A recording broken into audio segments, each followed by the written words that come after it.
તારીખ 16 ઓક્ટોબર 2025 વિસાવદરના શોભાવડલા ગામમાં રહેતો મહેશ એની જિંદગીના એવા પડાવ પર પહોંચી ગયો હતો જ્યાં એના મોટા ભાઈ શિવમને કહેતો કે એને ગમે તે રીતે પૈસા જોઈએ છે દારૂ પીવા માટે, તો કોઈ વાર એની ભાભીને કહેતો કે એને ગમે તે કરીને તમાકુ ખાવાના પૈસા જોઈએ છે. આ ગામમાં રહેતો 15 વર્ષનો મહેશ એના મન મુતાબિક નશા કરવા માગતો હતો અને મન મુતાબિક પૈસા વાપરવા માગતો હતો. એ ક્યારેક એની મધર વિભા જોડે ઝઘડો કરતો હતો, ક્યારેક એની ભાભી કંચન પર નજર બગાડતો.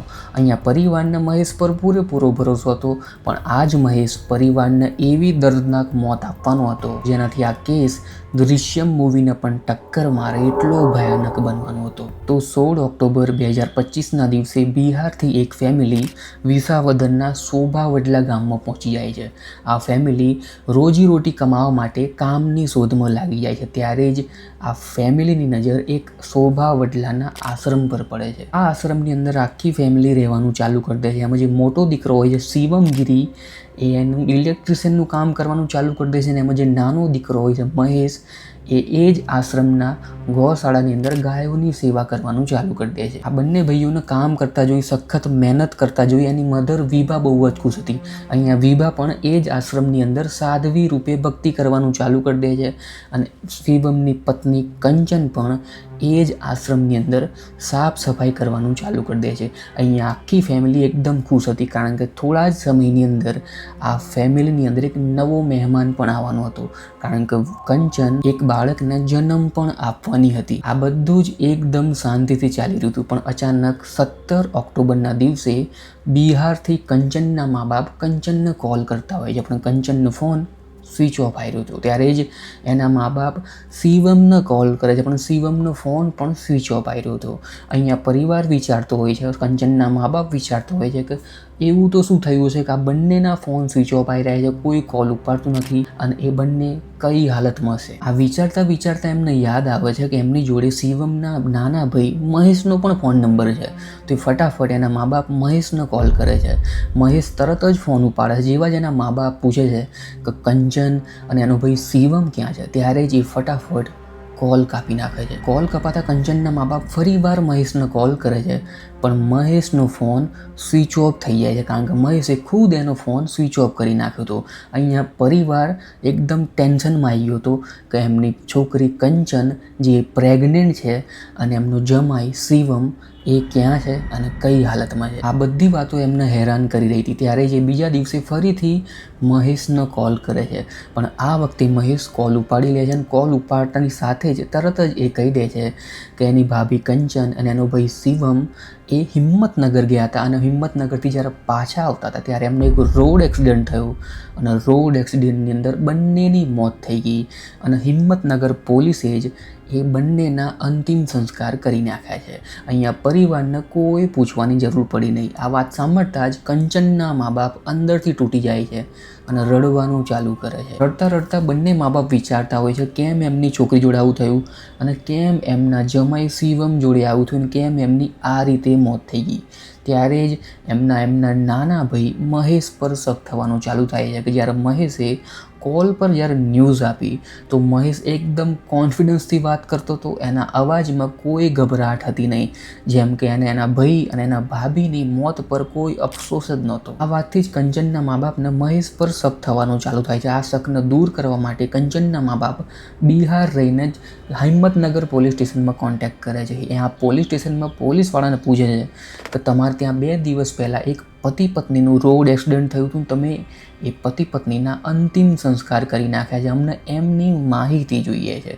ત્યારે જ હિંમતનગરના પોલીસ ઓફિસર પણ ચાલુ કોલ પર રેકોર્ડ્સ ચેક કરવાના ચાલુ કરે છે, ફાઇલ ચેક કરવાની ચાલુ કરે છે, પણ એમને કોઈ એવા પતિ પત્ની રોડ એક્સિડન્ટમાં મરી ગયા હોય એવો કોઈ કેસ દેખાતો નથી.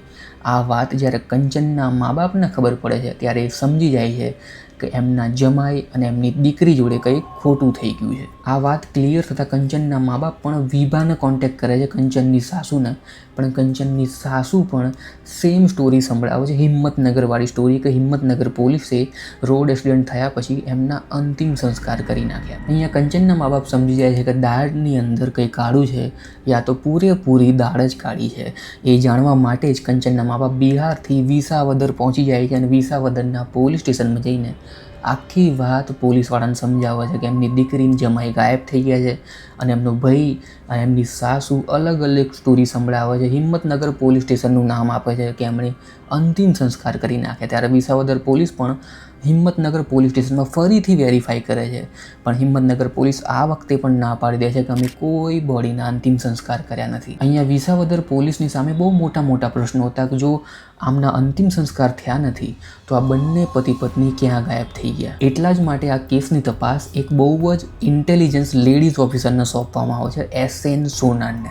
અને SN સોનાર આશ્રમ પર જઈને મહેશની પૂછપરછ કરવાની ચાલુ કરે છે અને મહેશ સેમ હિંમતનગરવાળી સ્ટોરી સંભળાઈ દે છે, જે સ્ટોરી પર કોઈને ભરોસો આવતો નથી. આનાથી જ કંટાળીને વિસાવદર પોલીસ મહેશની આખી જન્મ કુંડળી કઢાવવાનું ચાલુ કરે છે.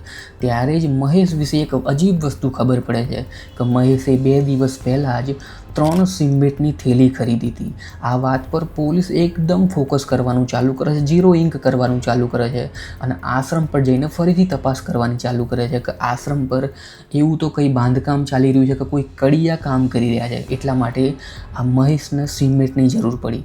પણ જ્યારે પોલીસ આશ્રમની અંદર જાય છે, આશ્રમમાં કોઈ એવું કામ ચાલતું નહોતું જ્યાં મહેશને સિમેન્ટની જરૂર પડે.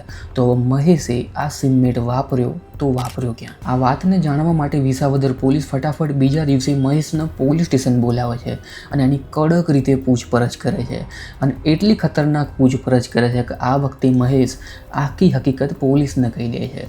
એ પોલીસની આગળ કબૂલ કરી લે છે કે એના ભાઈ ભાભીને એણે જ મોતને ઘાટ ઉતારી દીધા છે. અહીંયા પોલીસ પૂછે છે કે તો તારા ભાઈ અને ભાભીની લાશ અત્યારે ક્યાં છે? ત્યારે મહેશ પણ ગભરાતા જવાબ આપે છે કે એના ભાઈ ભાભીની લાશ એ જ આશ્રમની એક ઓરડીની અંદર છે. આ વાત સાંભળતા વિસાવદર પોલીસ ફટાફટ મહેશના ગાડીની અંદર બેસાડીને આશ્રમ લઈ જાય છે અને મહેશ એ લાશ પોલીસને બતાવે છે. એ લાશ 3 ખાડાની અંદર દાટેલી હતી અને ઉપર સિમેન્ટ નાખેલો હતો. જ્યારે પોલીસ ખાડાની અંદરથી બહાર કાઢતી હોય છે ત્યારે અંદરથી એક ત્રીજી લાશ પણ મળે છે અને આ ઘરની અંદરથી, આ ઓરડીની અંદરથી ટોટલ 3 લાશ મળે છે. 3 લાશ એટલા માટે મળે છે કે જ્યારે મહેશ એના ભાઈ શિવમને માથામાં પાઇપ મારતો હોય છે ત્યારે જ શિવમની પત્ની કંચન વચ્ચે પડે છે.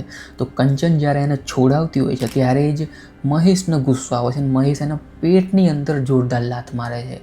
અને જ્યારે પેટની અંદર લાત વાગે છે કે છોકરો જે પેટની અંદર પલી રહ્યો હતો એ જ છોકરો બહાર નીકળી જાય છે. આ રીતે મહેશ ખાલી એના ભાઈ ભાભીને જ નથી મારતું પણ એમના આવનારા છોકરાને પણ મારી નાખે છે અને માર્યા પછી એના ભાઈ ભાભીના કપડાં કાઢી નાખે છે અને આશ્રમની એક ઓરડીની અંદર ખાડો ખોદવાનું ચાલુ કરે છે. ખાડો ખોદતા એને વિચાર આવે છે કે આ લાશની સ્મેલ કદાચ બહાર આવશે. તો ત્યારે જે યુટ્યુબ પર જઈને સર્ચ કરે છે કે કોઈ પણ લાશની સ્મેલને દબાવવી હોય તો કેવી રીતે દબાવવી. ત્યાં જ યુટ્યુબની અંદર એને માહિતી મળે છે કે તમારે કોઈ બી લાશને સ્મેલને દબાવી હોય તો એના પર તમે મીઠું નાખી દો તો એની સ્મેલ એકદમ દબાઈ જાય.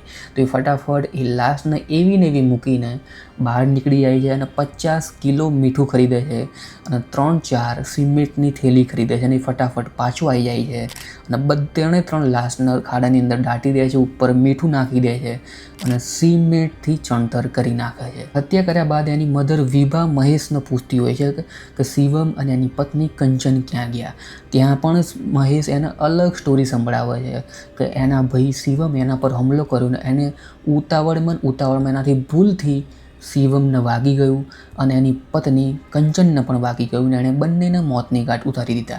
અહીંયા એની મધર પણ એને સાથ આપવાનું ચાલુ કરી દે છે. આ કેસમાં શિવમ માત્ર એના નાના ભાઈને સુધારવા માગતો હતો, એના નાના ભાઈને દારૂના નશાથી દૂર કરવા માગતો હતો અને તંબાકુના નશાથી દૂર કરવા માગતો હતો. એ ગામમાં બધાની દુકાન પર જઈને કહી દેતો કે એના ભાઈને કોઈ પણ તમાકુવાળી આઈટમ અને કોઈ પણ પૈસાથી મદદ કરે નહીં. આ વાત જેવી મહેશને ખબર પડે છે ત્યારે જ મહેશ શિવમને રસ્તા પરથી હટાવવાનો પ્લાન બનાવે છે.